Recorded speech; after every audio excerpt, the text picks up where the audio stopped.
Hariom.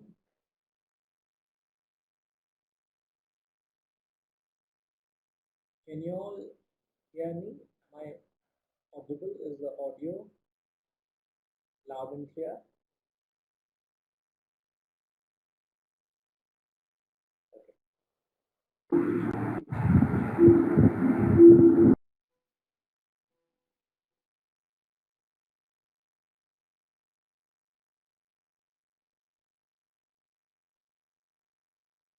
So today we will start the 10th verse.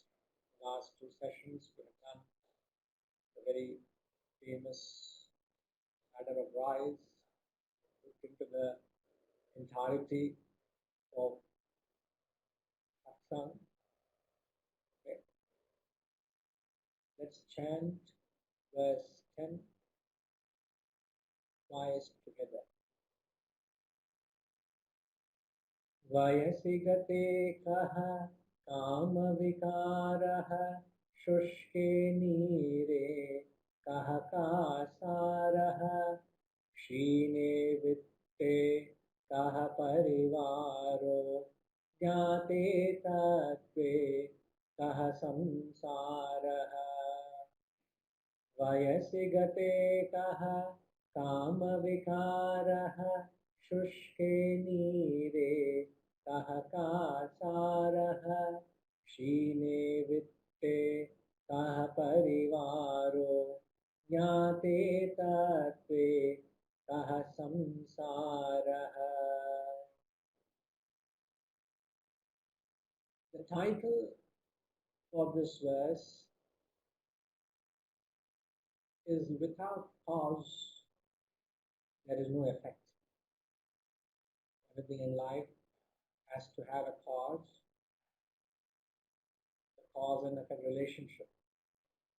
So this verse is giving four simple epigrams illustrating the cause and effect relationship in life.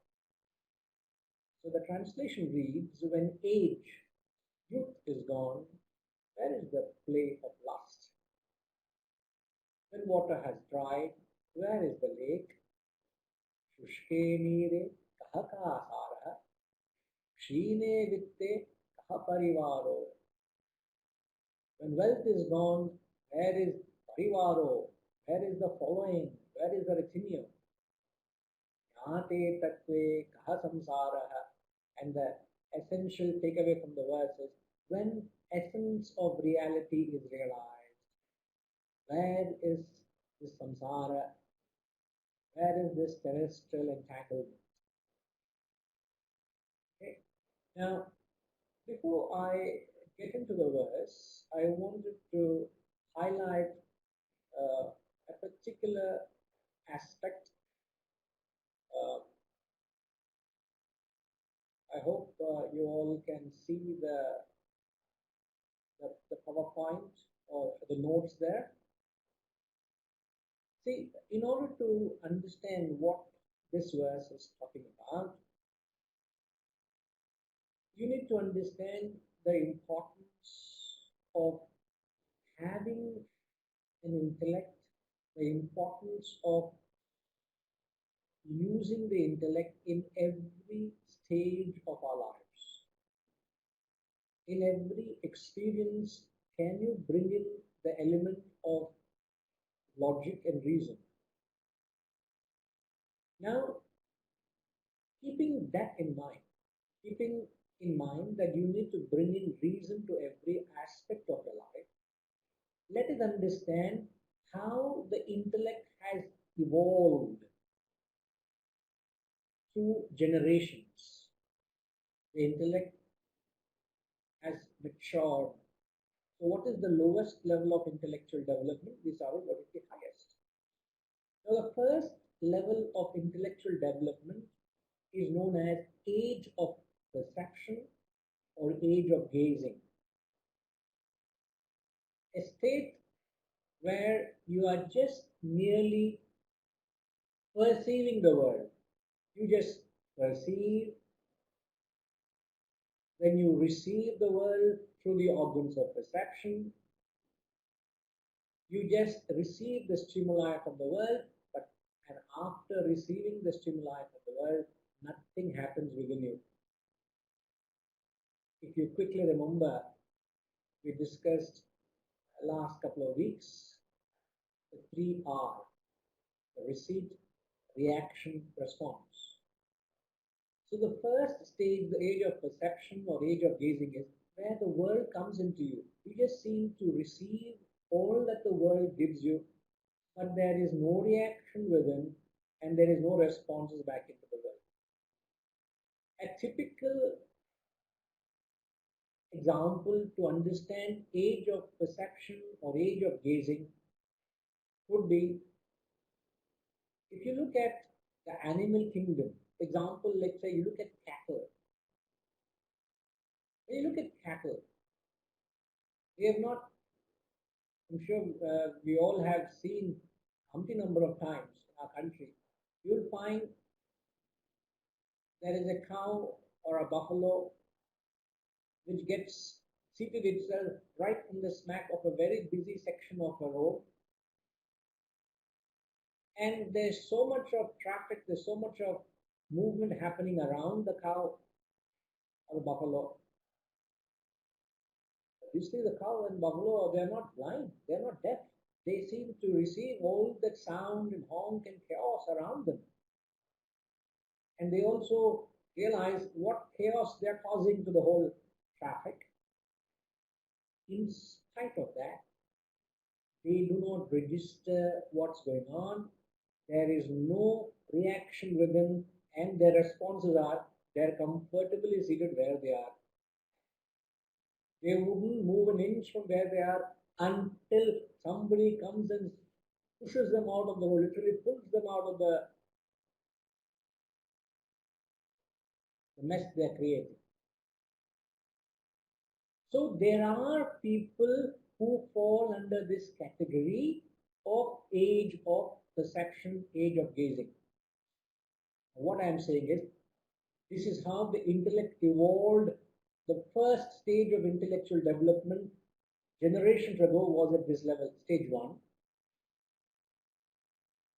And then it took many years, many generations to evolve the intellect from age of perception to age of superstition. Now, at the age of superstition, what the intellect is doing is, it is starting to connect a particular cause to a particular effect.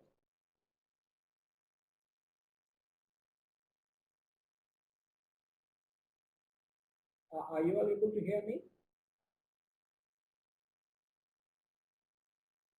Audio is good? Okay. Rajima, audio is not good?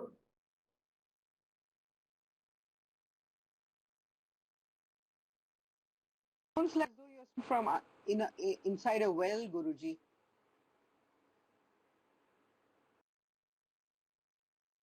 Do I sound like I'm inside a well?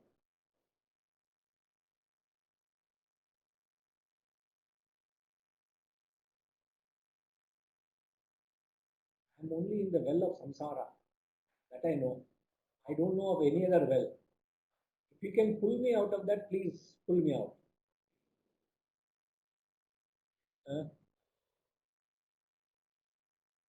I wonder what is happening, because the signal strength, everything is optimum at my end.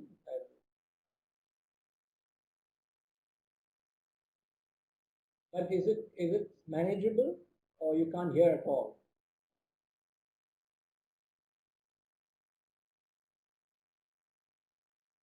Is it manageable? Okay, manageable. Okay, okay.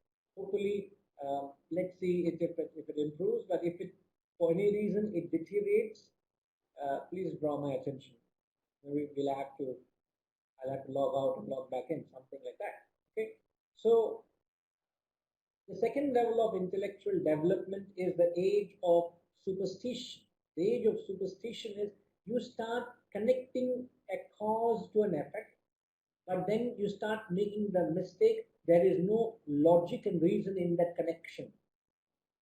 you start connecting a wrong cause to a wrong effect. You do find a cause and effect, but it is a wrong cause to a wrong effect.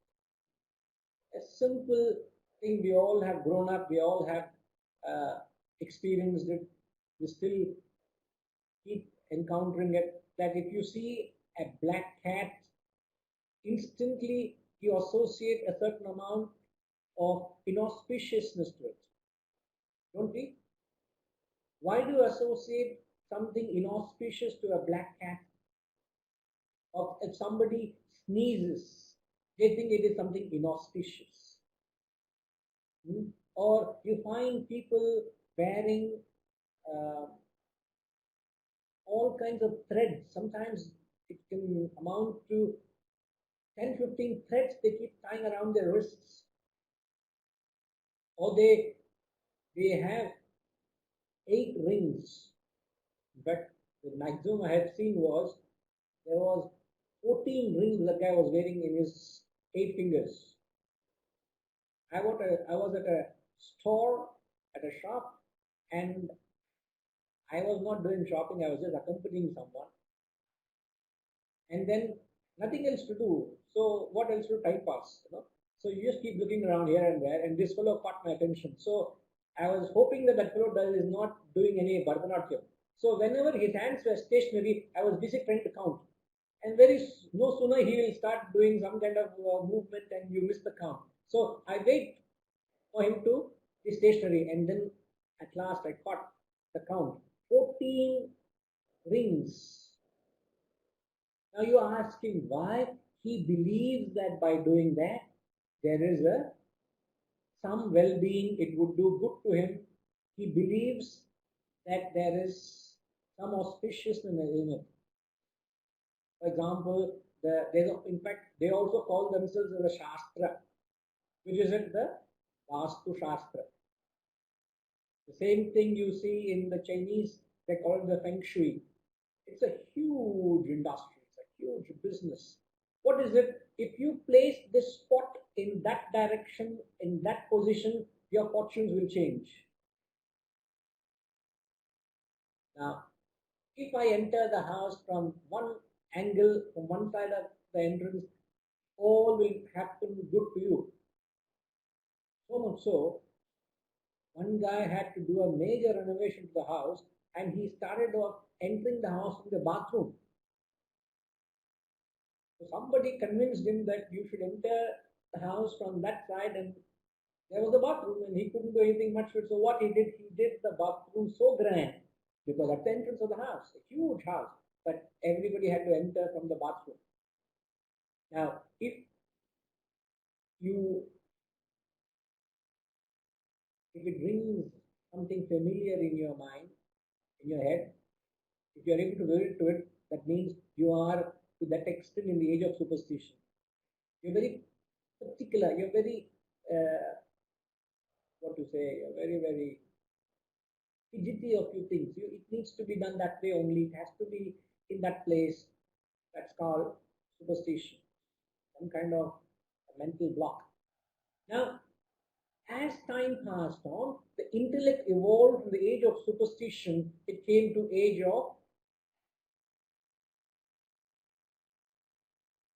scientific inquiry.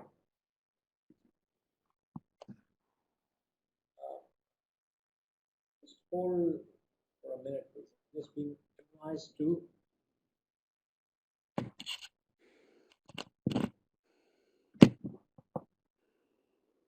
Is it any?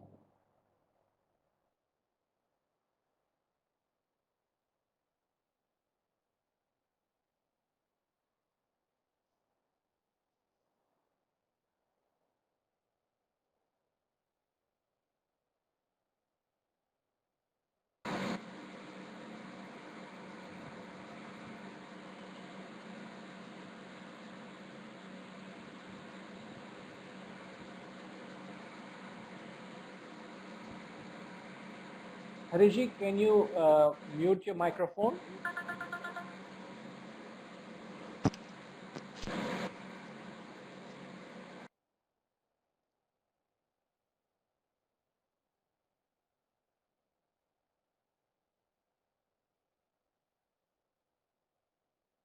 Hariom, can you hear me? Better or same? Okay. Perfect. Good. Great. I think I got the technical help from our dear Ravindra Garu. He was mentioning that the jack may not have got into that socket for the audio, so there seems to be some disruption coming from that. Great. Okay. So the age of perception, the age of gazing, evolved into age of superstition, where you connect a wrong cause to a wrong effect, and then comes the age of scientific inquiry. This age of scientific inquiry is where you attribute the right cause to the right effect. Everything happens with the reason, and there is a precise cause and effect relationship between the cause and effect.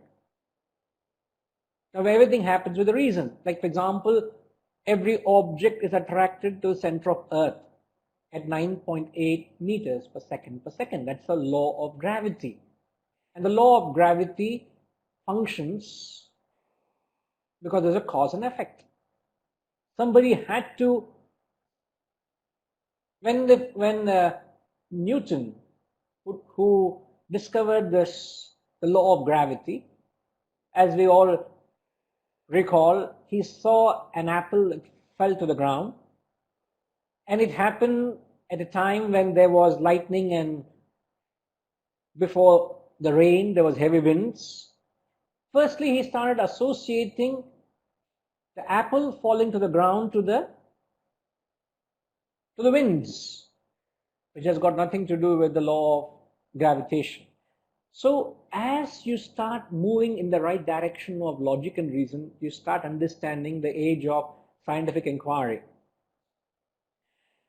So you could say that the current generation are in the age of scientific inquiry. And many people who practice religion are not in the age of scientific inquiry. They are in the age of superstition. And this is the reason you find the youngsters, they're not palatable, they don't accept the certain practices, certain ritualistic practices or certain belief systems are not accepted by them because you don't make rational clarification to them. You're not able to rationalize with them because you just believe in certain things. So the third is the age of scientific inquiry, and the highest level of intellectual development is age of contemplation. The age of contemplation is where you start questioning the very existence of something beyond the terrestrial. You start questioning, is there anything beyond the terrestrial? Is this all?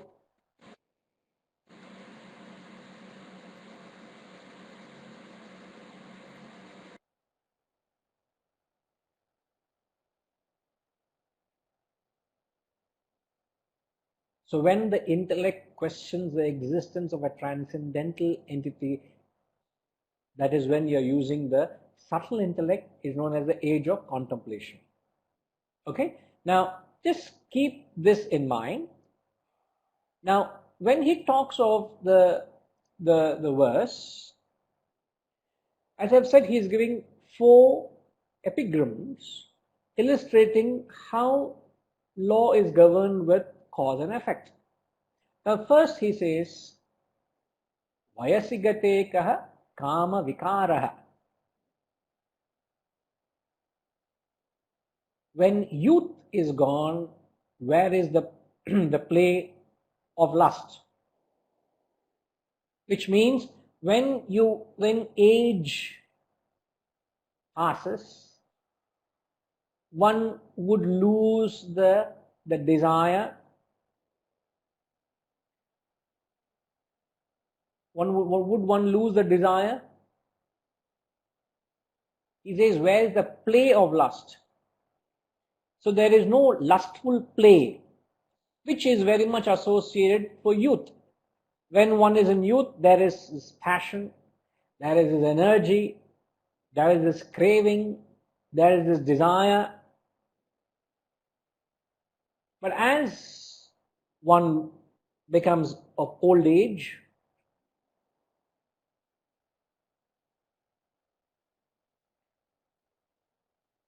kama vikaraha.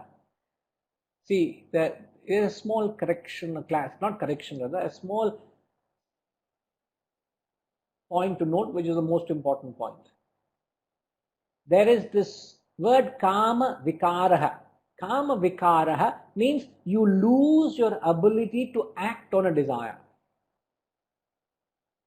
Because of your age, your physical body doesn't support the passion or the energy or the lustful desires. So kama vikaraha, you're not able to act on the desire, but what remains is kama vicharaha. Vicharaha means your ability to think on the desires. So just because you have grown physically, there is no guarantee that your desires go. The thought still remains, the thinking still remains. You may still have that lust for power, you may have that greed for position, for status, for wealth, for woman, anything for that matter. So you got to understand this cause and effect. So when age is gone, what goes is the capacity to enjoy the objects. Now, example, let's say a person has got a desire for sweets. And he has always had a sweet tooth. And as one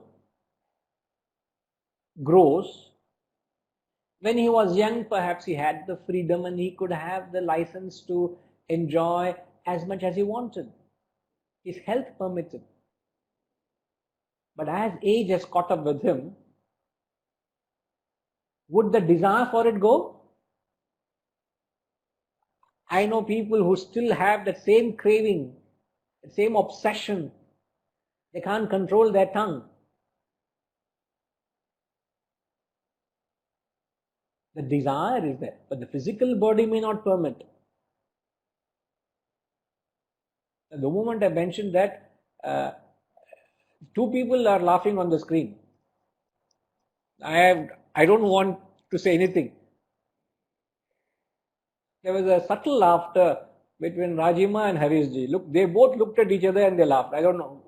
Is there something for us to learn, something to take away? I'm not really sure. We can leave it at that. Huh?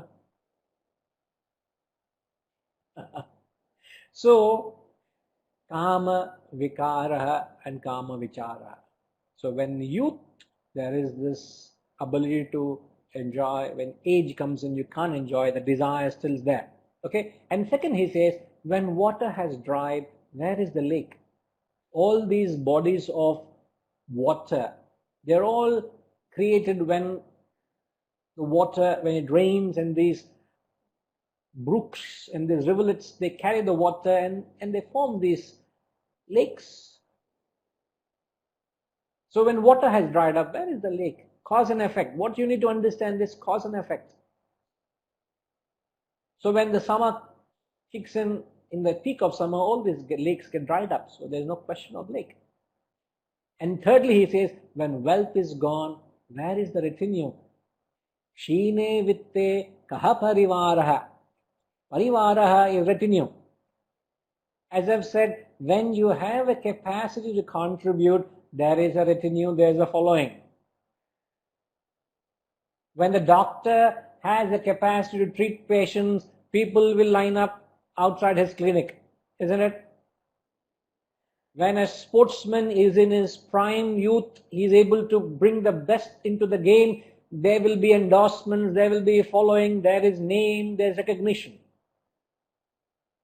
When a film celebrity personality has some hits, what do you call them? Blockbuster, huh? Am I right using that word? So if there's a blockbuster movie hit, then there will be directors wanting to enroll them. Producers want them, the directors want them. The moment you lose the capacity, so wealth here is not literally wealth. You can take it literally, or you can understand it as when you have something to contribute, there is a retinue. Now, even now, I don't know whether Soumya Ma, I don't know whether she's there. I don't think she's here today. That's unusual of her. She's very much there. She said she will be here. Now, as you all know, some of you may know her much better than me, but what I know of her, she was a professional Carnatic singer, as professional as you can imagine. She was a great singer from what I got to glimpse to listen to her old kacheris and a little snippet of what she had her past. And sadly, as you know, she has lost her voice. And when she was in her peak, when she was able to perform, people would have thronged to her to give performances. Today, what's the situation? She still has the love because she's a very lovely motherly attitude she has. I have a soft corner for her. She's very pure, very innocent, very naive. But as far as when you lose that ability to contribute, that aspect of following is gone. Nobody would come and learn from that. Now, I need to understand that very much. So today, if anybody has a following, if there is someone there because I am in some way able to contribute to you. Tomorrow, if I am not able to contribute for your well-being in any way, there will be no following. So each one of us needs to understand that this is a cause and effect. So comes this fundamental question, are people really loving you? Or are people loving your wealth? Have you ever gone to a doctor because he is not in a position to treat his patients? Have you ever gone to ask him, how are you doing, doctor? You have had long association for many, many years. Now you have closed your clinic and you are not practicing anymore. Just thought going by this way, just thought to come and inquire and think of your well-being. How many of us do that? So do we really have that love for that person who is people whom we claim to love? So the reality is, it just happens that you and wealth are the same place. You think people are loving you. People are not loving you. People are loving what you can contribute. Cause and effect. And then the essential takeaway, he says is, Jnate tattve kaha samsaraha. Now I must also passingly mention this. There is this in the colony where I'm in the center now. You know, as you turn into the center, that lane, a corner house is a I don't remember, it's 62 or 63 house number, and we had gone. Myself and my brother Ravindra Garu had gone maybe 2 weeks ago because he has got a chiku tree, sapota tree. There are more fruits than leaves. So we heard that there are lovely fruits, and a tree, this 40-year-old tree, and a fully grown tree, at any time there would be close to 1,000 fruits.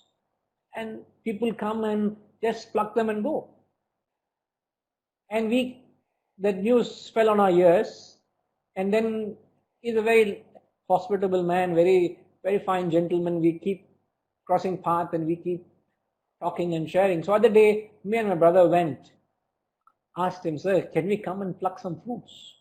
He said, "By all means, it's all there. People come and all the time keep taking. And if you find you can reach them, take as many as you want." And we went and we just plucked. Yeah? When the tree is yielding fruits, I will go to the house. When the fruits have dried up and it's not the season to yield fruit, will I go and start hugging the tree? Will I have any interest in the tree? I have no interest in the tree. I am only interested in the tree because it is yielding fruits. It's a very important aspect to remember in life. So don't get carried away. In fact, the next verse is going to say that, if I'm not wrong, the next verse. Yeah. Ma kuru dhana jana yavana garvam, he says. So we'll get to that. So, and lastly he says, when the essence of reality is realized, where is samsara, where is terrestrial entanglement? Jnate tattve kaha samsaraha. So when the knowledge of the reality arises, where is samsara, terrestrial entanglement? Now what do you understand from that, or what you need to take a note of that is, samsara is translated as terrestrial entanglement. Terrestrial entanglement here refers to mentally getting attached. We have already gone through the idea of attachment, so you will be able to relate to it well. Samsara is nothing but not a physical position. It's not where you're physically placed. It's not whether you're running your business, whether you're with the family, whether you're in the marketplace. It's not that. Samsara is when you get mentally entangled in anything that you do. I could be running an ashram and I can create a samsara out of it. Samsara is a mental bondage, mental attachment. Now, samsara, mental attachment or terrestrial entanglement is a product. What is the cause of it?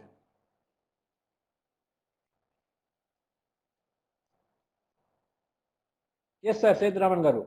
My question is, what is the cause of samsara?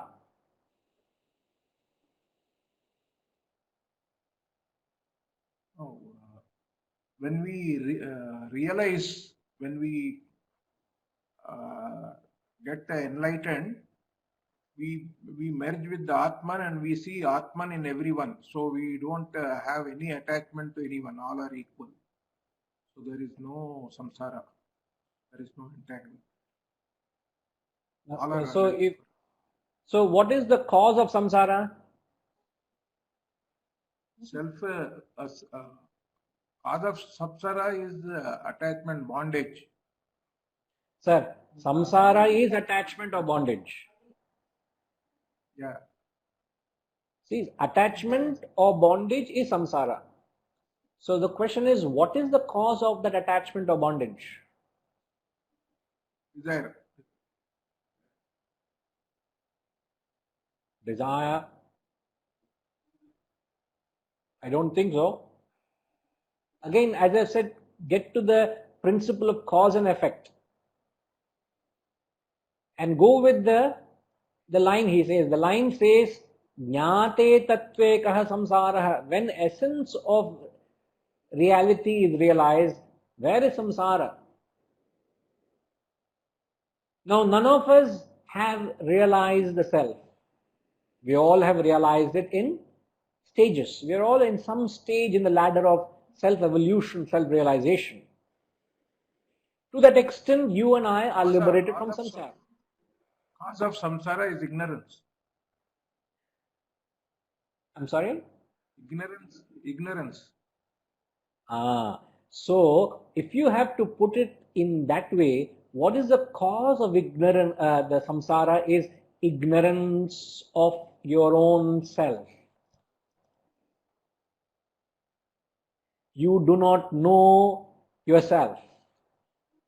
So the ignorance of the self creates the samsara. So when the knowledge dawns, how does it reflect that there is knowledge dawn on you?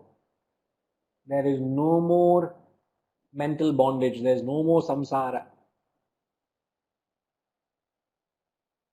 And how do you know whether you have made anything a samsara?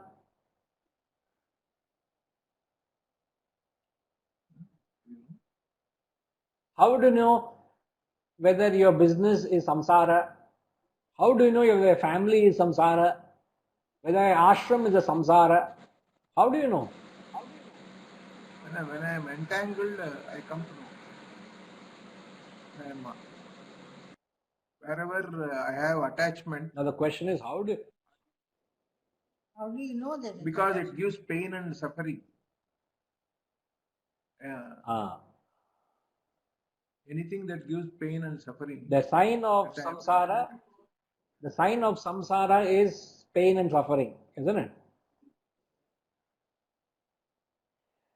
So the lockdown, how much of pain and suffering you are going through because of the lockdown?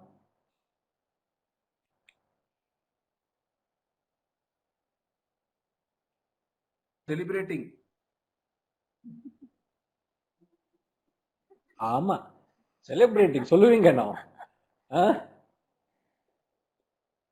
You have accepted it.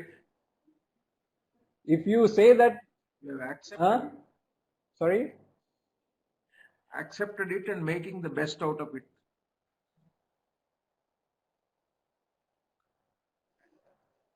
The look of it, when I last met Sethuraman Garu before lockdown, he was an ordinary mortal. After lockdown, he will become immortal, looks like. He would have attained realization. Sir, please don't leave us behind and achieve that, sir, please. Romba selfish-ஆ நீங்க இருக்கீங்க நீங்க. Please take us along with you, no? Yes, sir.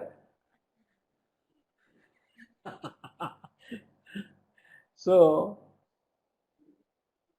when there is the samsara, it starts having a toll on your mental health. Mentally, you have a great level of agony, pain, sorrow and suffering.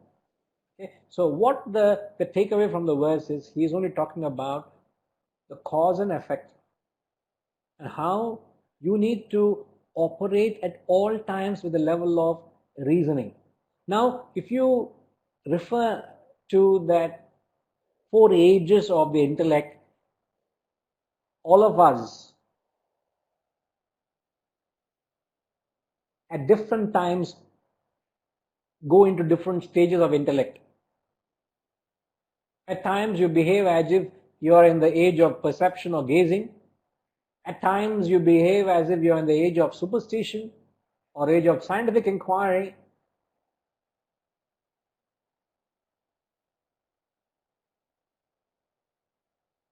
I'm just trying to recall what was that about?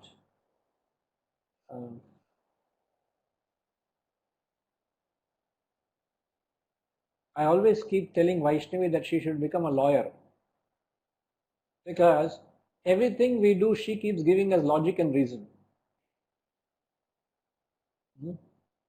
And I always kept other day, the discussion which arose other day was that you should not eat white bread.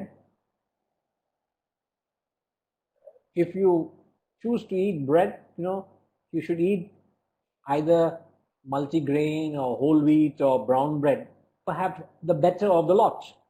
The best is to bake your own bread. You know what you're baking, but if you can't do that, you want to pick up a piece of loaf of bread, we always don't choose to eat the white bread, as you know, because it's full of maida. It's not healthy. And other day, when I had to go to the store, I was told whether Rajima is saying she'll be a great lawyer. God knows. I really don't know that. But I keep joking. I pity her husband. Whoever her husband is going to be, that fellow is gone case, that fellow. He will chew him up and spit him out. She is, my God, she is a very tough nut, that girl. So we got to be very, in the house we are all very on our toes when we talk to her, because she will, especially Tata is on our toes. Her Tata, not talking of the Tata in the class. Huh? So her Tata, my dad is on his toes whenever he talks to her, because she will take one point and then she will make sure that you're corrected there. Example, when I had to bring some bun for the house, because Vijay wanted to make some pav bhaji, something. I don't know when is it coming. Buns have come house, but the dish has not come yet on the table. So Vaishnava was examining. Dad, you went and brought the loaves or the buns for the dish. Can I ask, is it whole grain? Is it brown or is it white bread? Vaishnavi, I think they're white bread. Then why are you telling that white bread is poison to eat? You keep telling white bread is poison to eat, and why are we all eating that? I don't understand. Huh? So am I going to die now if I eat white bread? Tell me. Huh? So that kind of logic and reason you bring to everything. So you better be careful, especially with Vaishnavi. Yeah? So if only she gets too comfortable with you, you are in deep trouble.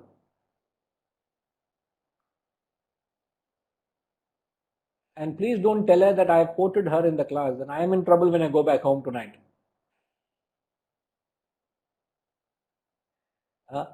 So the logic of cause and effect.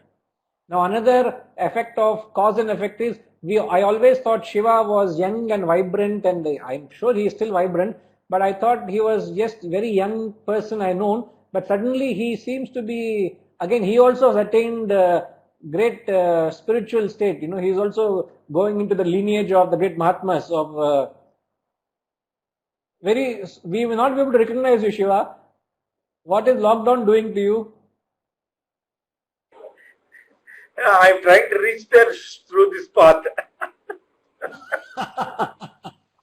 So different approaches people are taking. My wishing and blessing with thee, that's all. All right, okay. So let's move on. Let's take verse 11. Ma kuru dhana jana yavana garvam harati nimeshat kala sarvam maya mayamidam akhilam bodhva brahmapadam tvam pravisha videtva. Ma kuru dhana jana yavana garvam harati nimeshat kala sarvam maya mayamidam akhilam bodhva brahmapadam tvam pravisha videtva. Very, very famous verse. He says, take no pride over wealth, retinue, youth. Time loots all away in a moment. Harati nimesha kala sarvam. All that you have, harati nimesha, it's just a matter of time, everything is gone. So take no pride. Do not act vain over wealth, retinue or youth.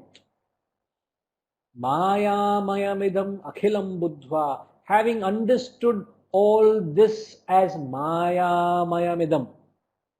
That's the takeaway from the verse. Having understood all this as totally illusory, you enter the state of Brahman. Brahmapadam tvam pravisha viditva.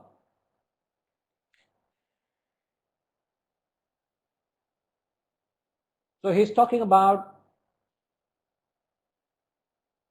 the worldly things here, the props of ego. The ego arises when you get into the world. Take no pride over youth. He talks of your physical body, your capacity to earn, the youth. He talks about the wealth you create and the retinue, the beings that follow you. So the physical body, as you start growing, that is that youth, that energy, that vigor, that feeling you have, that optimism that you can do anything in life. And the yavvanam, the Sanskrit word is yavvanam. So when you have that youth, you have that energy that you can achieve anything. You have that spring on your feet, as they say. Comes out of that wealth, comes out of that following. And then he says, I don't know how many of us understand this. Harati nimeshat kala sarvam. Time loots all away in a moment, he says.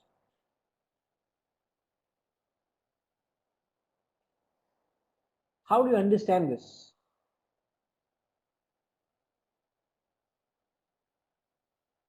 Other day I was, some video that came across my way, I was very, very interested. I've seen that many years ago, and then again when I saw that, very interesting. I'm sure you all have heard of that great boxer, Mike Tyson.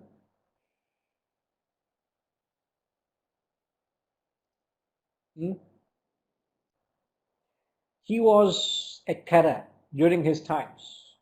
In the boxing ring, people used to dread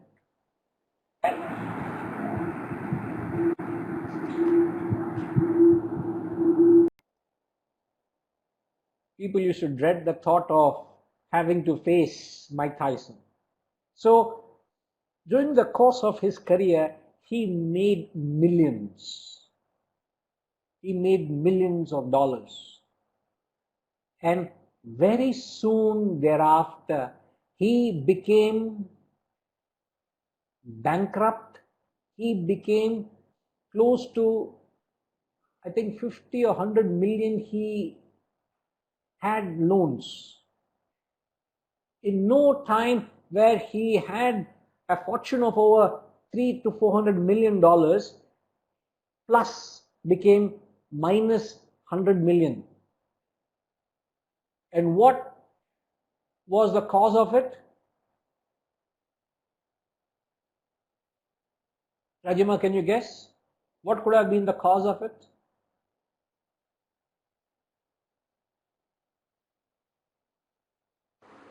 His brain was damaged due to so much of boxing, and so he had to spend a lot of money on medical treatment.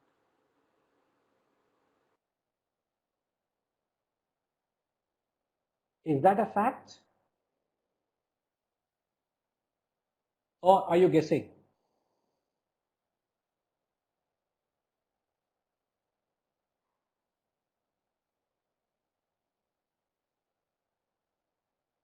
Can't hear you, ma. Oh, fact, okay. But the little video which I came across did not bring that into the equation at all. The reason what they were saying is of his lifestyle. The lifestyle he was leading was mind-boggling.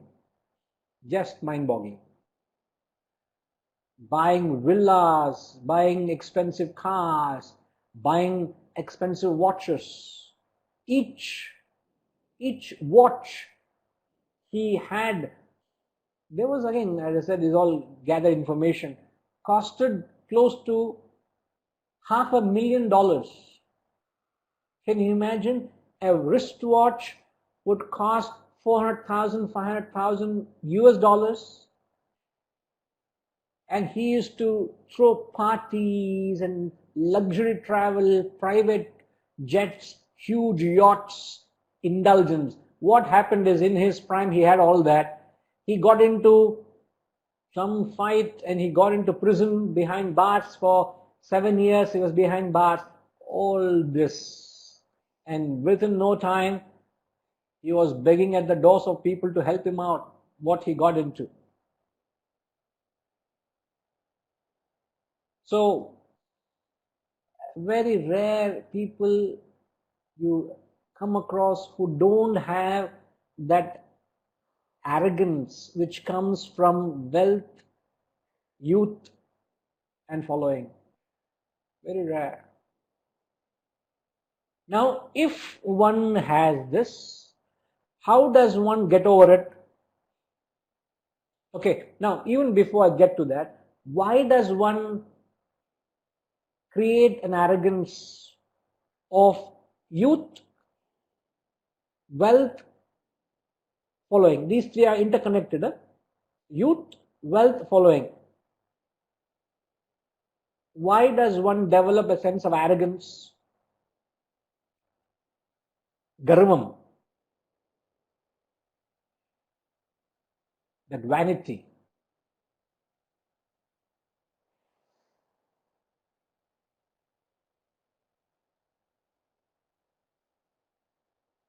Now it's very much related to the next question I'm going to ask. The answer may be very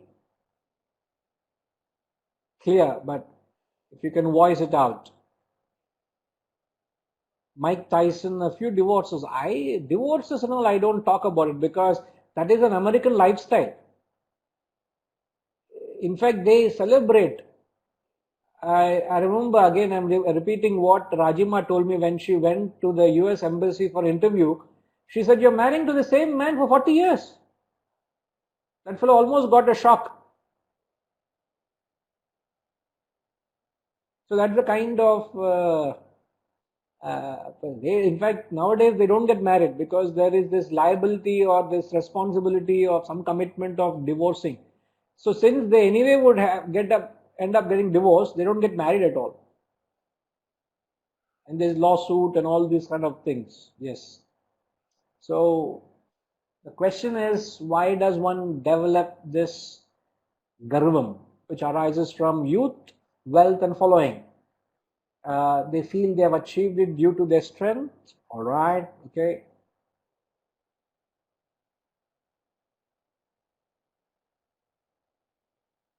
It's an interesting quote. Harishji is saying he was never crazy about money, but he went crazy with it. Who said that? He himself? That's a shocking reality of it, if that's what it is.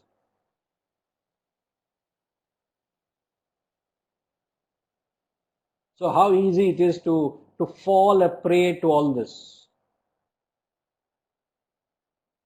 So, in fact, the title of the verse is the props of ego. The three props of ego are youth, wealth,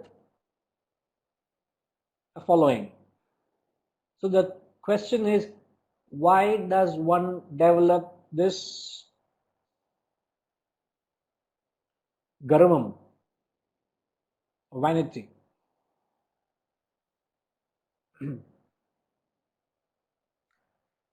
You can use the microphone, Sedraman Garu.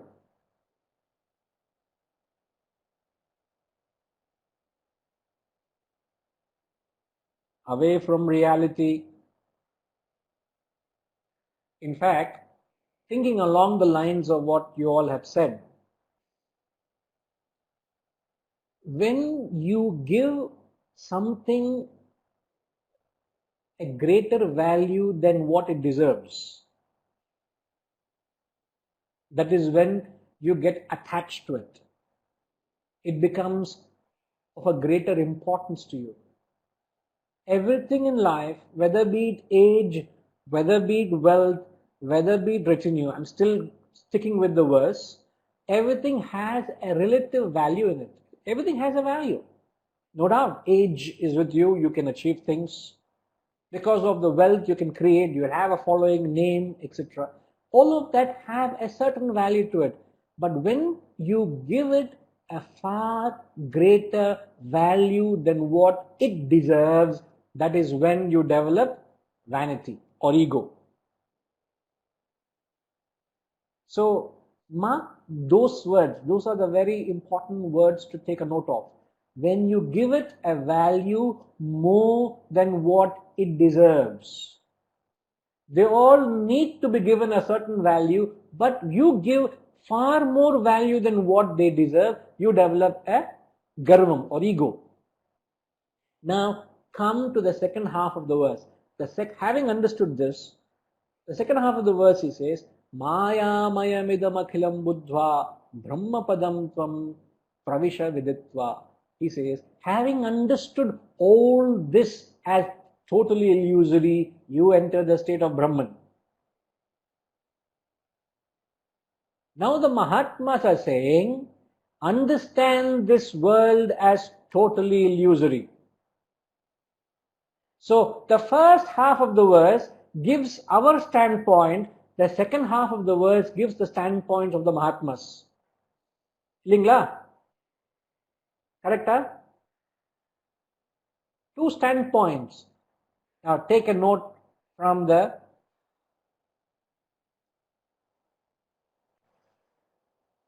PowerPoint diagram there. What is the perception of the world? How do Mahatmas view it? The Mahatmas are looking at the world, they say it as Maya Mayamidam.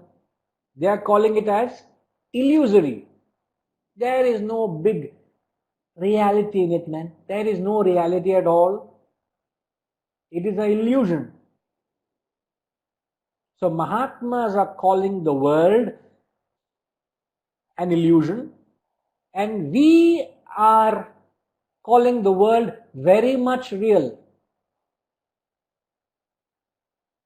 The wealth we have created is very much real. The name and fame and reputation we are creating is very much real. The energy with which we go into world is very much real. We gloat about it. We announce to the world how much successful we are, what we have achieved. That only results in deep within there is some kind of garvam or attachment. Now, if this is the extreme standpoint, one standpoint is that the world is an illusion. Another standpoint is, maybe just to make it viewable, let me make it a little big. Okay, so just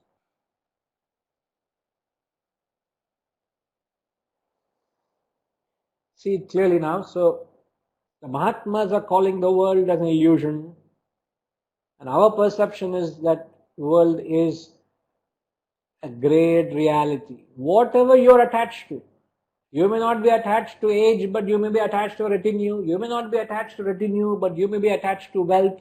Whatever you are attached to, you can be attached to your family, you can be attached to the knowledge you have, you could be attached to anything out there. In fact, you are attached to everything out there. Not anything, everything. Now, what is the solution? The solution is you must learn to cultivate what is known as a relative reality.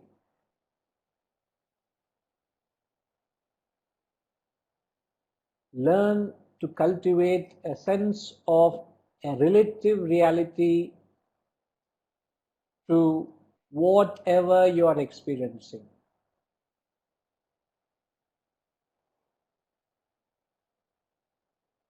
So don't go to that extremity of absolute reality, nor can you reach a state of saying the world is illusion. So how do you bridge the gap? How do you get to that state of what Mahatmas are saying? The only way, okay, now I ask you all, how can you realize Brahman?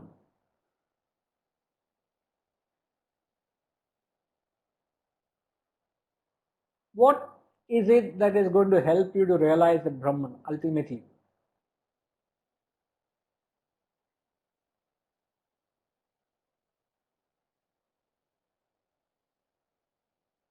Jayaraman is asking, what is relative reality? I'll explain that, ma. I'll explain that concept. But my question is, when does one realize Brahman?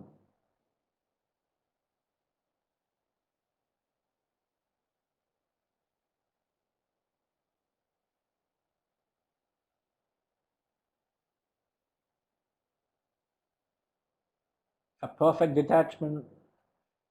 Ravindra Garu is saying practicing detachment. When can one practice detachment? See, I'm talking about gaining that ultimate vision of getting that realization. That will come only. When will it come? Vasantama, when will it come?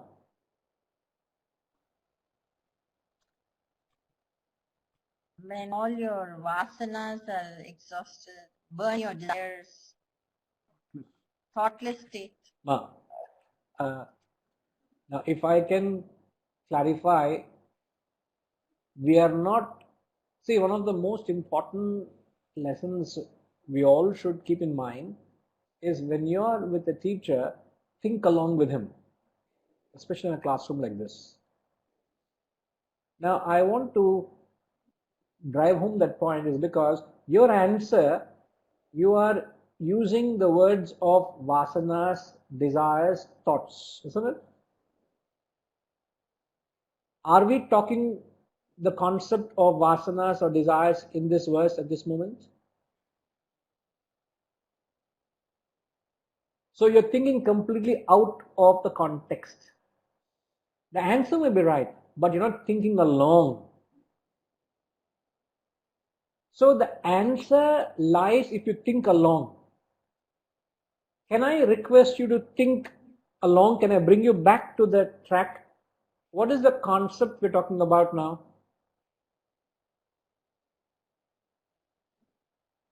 Illusory world and non-illusory. We are talking about illusory world and the reality, isn't it? We're talking of these two things.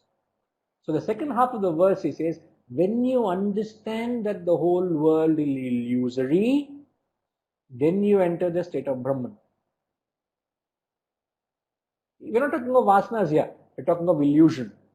So when will Vasantama realize the self? When you understand that the world she has created for herself is Maya, is illusion. Now that is known as this is the one, rather not known as one extremity of the Mahatmas, their standpoint. Okay. Now if I ask you, what is the standpoint you're taking? Not maybe you yourself personally, but generally, what is the standpoint people take? Or what is the standpoint of, what is the standpoint the first half of the verse is trying to say?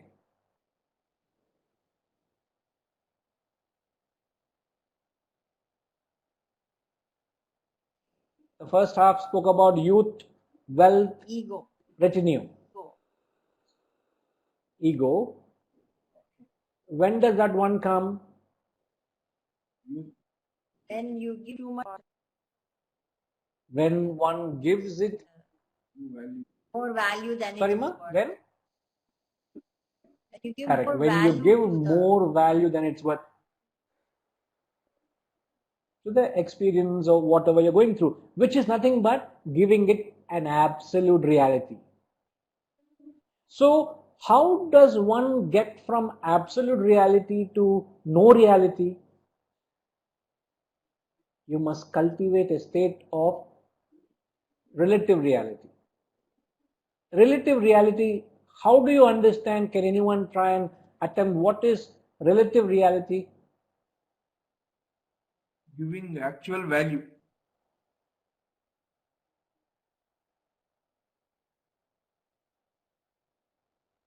Giving true value and not getting attached to the happenings.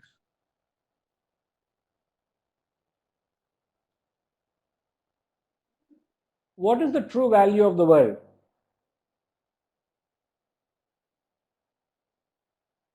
Not getting proud about our achievements. It is all feeling that we are not the doers.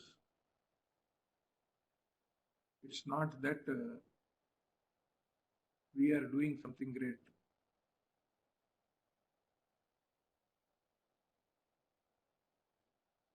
Okay. I take what you're saying, but again, if you revisit the question, think again. How does one develop this relative reality? What is the understanding of relative reality?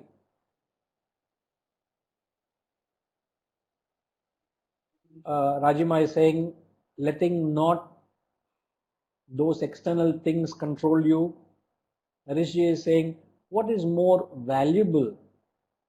Both are there, but which is more important or valuable?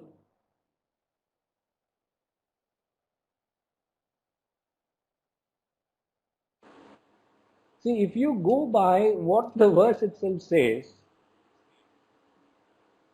yeah, Rajima, you want to say something? Enjoying the fruits of all your effort or work, not letting it override your own existence. You're not controlled by it. You control it, but you're not controlled by it.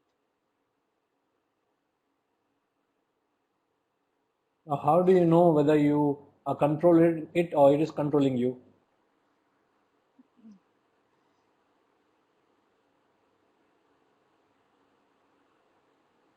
How do you know you are giving it the right value, the true value?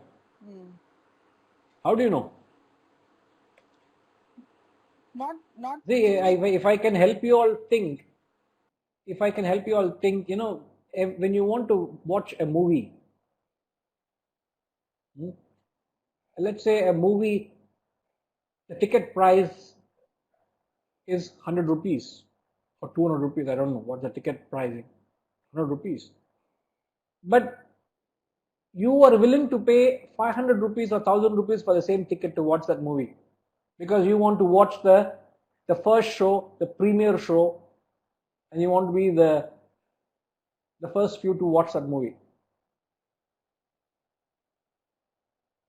So if you are willing to pay 1000 rupees, the black market value, as they say, now if you borrow that concept into our lives, now let me be very, very clear. Give importance that it needs.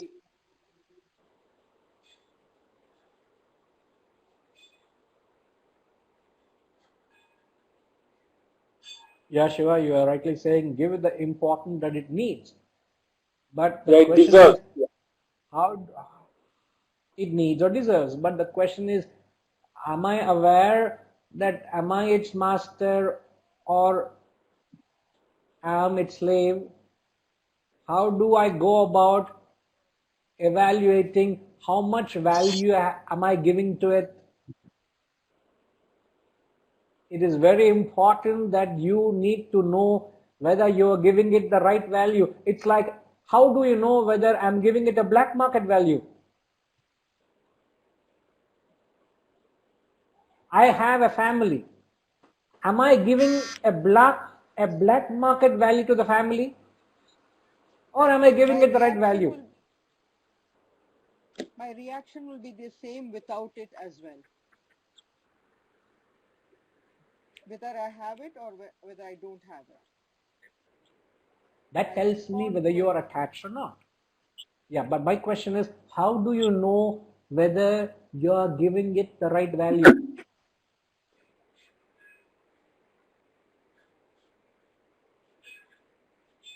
I would want you all to think about it.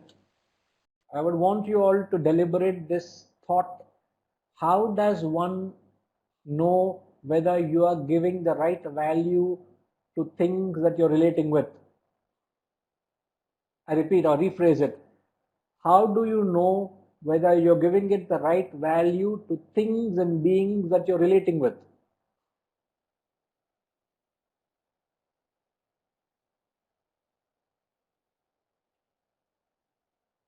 The question is, how does one know whether you're giving it the right value the things and beings deserve?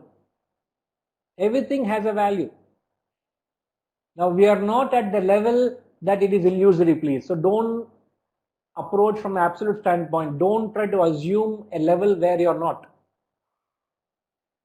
We are not at the stance of Mahatmas to call it as illusory. We are at the state of absolute reality.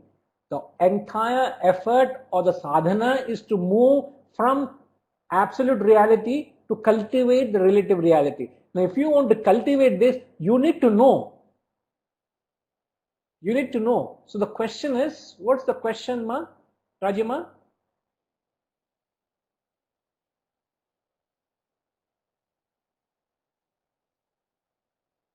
How does one know if you're giving it the right value, giving the right value to things and beings that you're relating with? Correct. How does one go about finding out what is the right value you are giving to the things and beings you are relating with?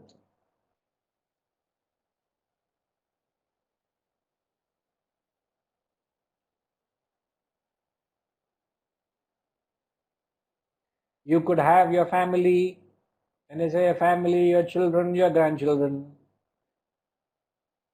all that happens around your life, the wealth, the social circle, the following, the success, the toys, all that you could buy with your wealth, everything that you are relating with. You could have a mansion, you could be living in a palatial bungalow, you could be having a great social life, you could be traveling high fly, you could be having adorable children, grandchildren, very successful in their lives. I know people come and tell me, oh, my children are so successful, they are earning tons of money every month. Are you being objective to it, or are you attached to it? Is it an absolute reality for you, or is it a relative reality? What is it? You got to find out.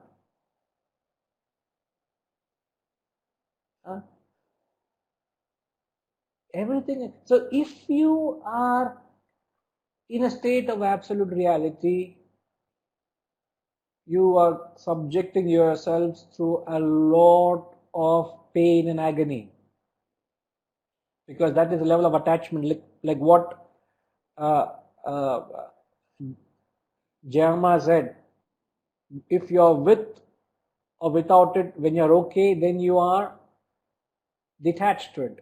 But I want to know the sign of what is relative reality, what are the symptoms of having absolute reality.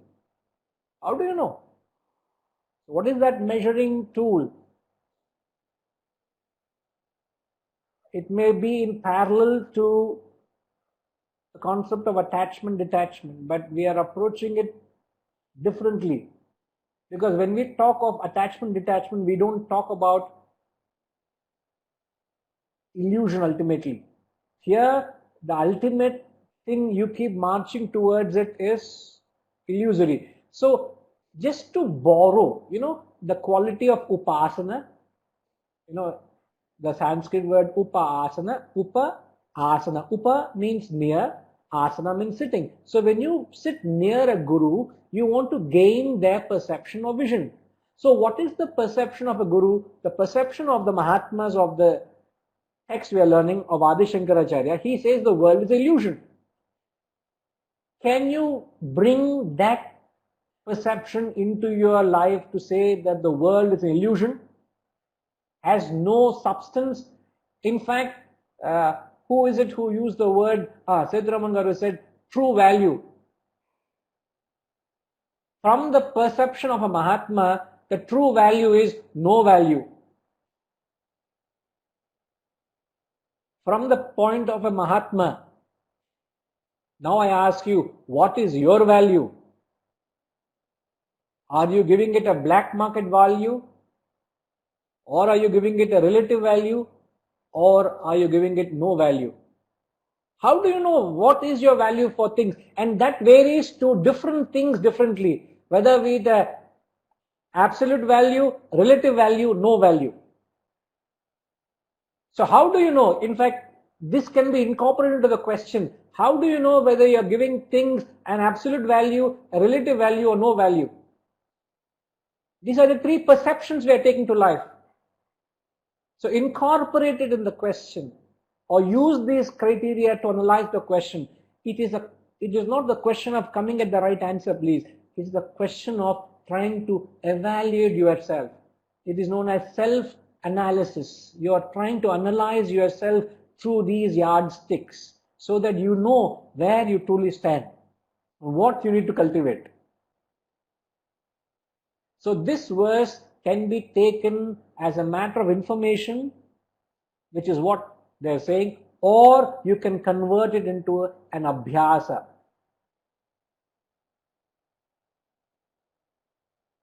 So the question, keeping the earlier question as it is, you could keep this additional factors in mind, whether the world, is it absolute, relative, or no value.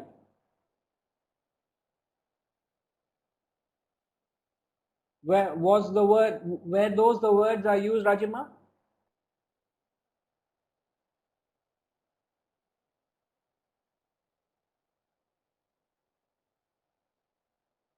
Guruji had asked us to incorporate these words into the main question, which was, how does one know if you're giving the right value to things and beings that you're relating with? And what needs to be incorporated further? Absolute, relative, and no value. What is your...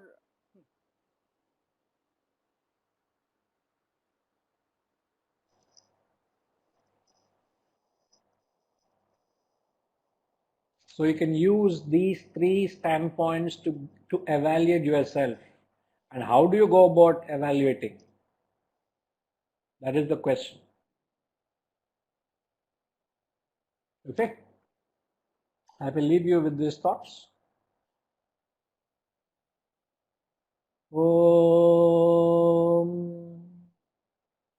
Purnamada Purnamidam Purnat Purnamudachyate Purnasya Purnamadaya Purnamevavashishyate. Om Shanti Shanti Shanti. Hari Om. Shri Guru Pyo Namaha. Hari Om.